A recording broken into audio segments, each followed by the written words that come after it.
struggle to run around the block, and I put myself in that bracket. And then there is people like Kay Bretts, an ultra-marathon runner.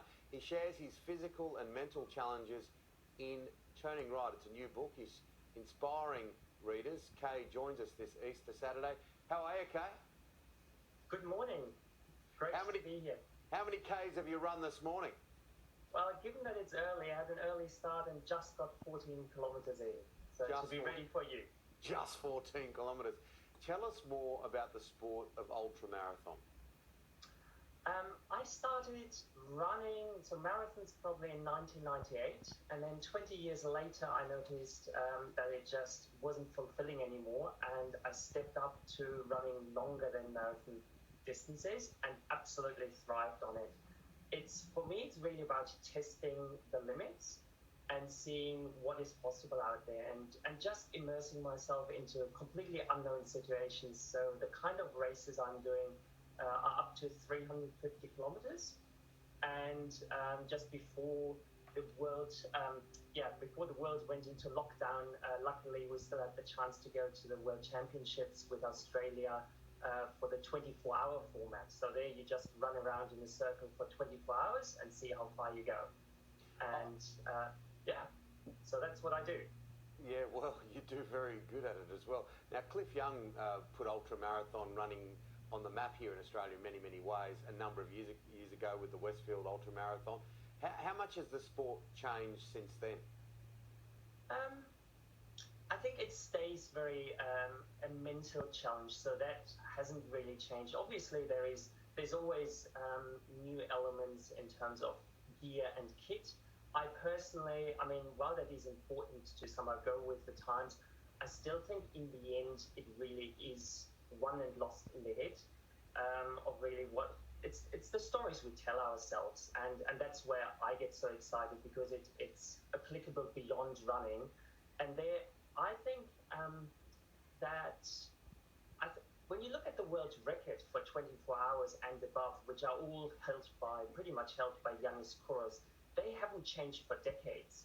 And that shows that somehow it hasn't changed that much, because nowadays we're no faster than he was capable of running 20 years ago. How do you train? There's obviously lots of kilometers to just get the body in shape. But then the real training is happening through probably meditation.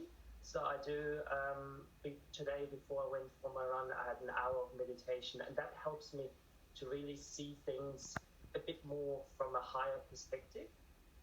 Because let's be honest, when we all face our challenges, and when we face our challenges, we easily spin into a disaster story of just our heads tell ourselves, well, we can't do this, we're not capable of that, we don't belong here.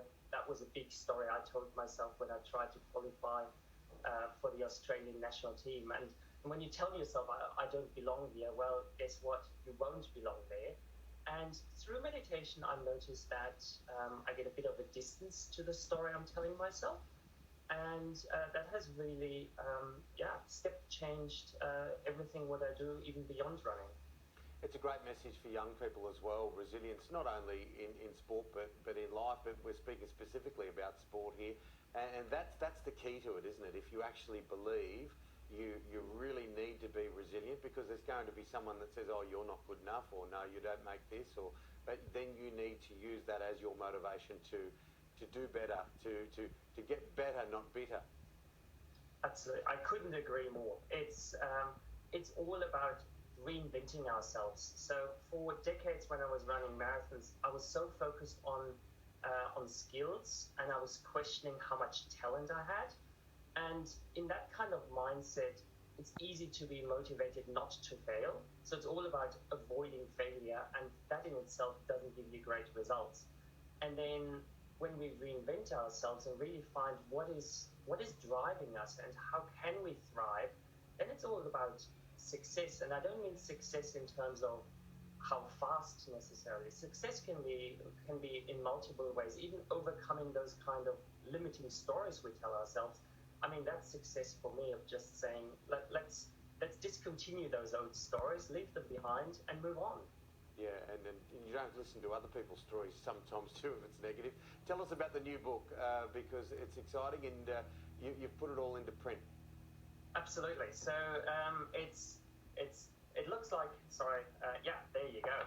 Perfect. It looks like this. It's in bookstores since this week, and it is all about.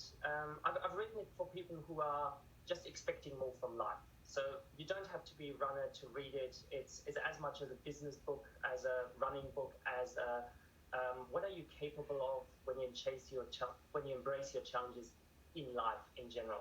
So I've really I've called it Turning Right because that was my pivotal moment 6 years ago when by accident I turned right out of my garden gate, and I had never ever turned right in my life, which probably reflected how I was leading my life in general. And as you hear from the accent, I have a German heritage, so you could say I was the typical German, very very planned, very much. It's all about effort, about control, about discipline, and that got me very far. But by turning right, I noticed there is an unlived life out there. And what happens when we really have the courage to enter that uncharted territory? And now I'm talking metaphorically. So turning right in other senses. So instead of marathons, I did ultra marathons. Instead of now being a corporate leader, I'm an entrepreneur running my own company. So there are lots of right turns where you don't really know where they're leading to. And it's a very exciting journey, very scary journey, but also a very rewarding journey.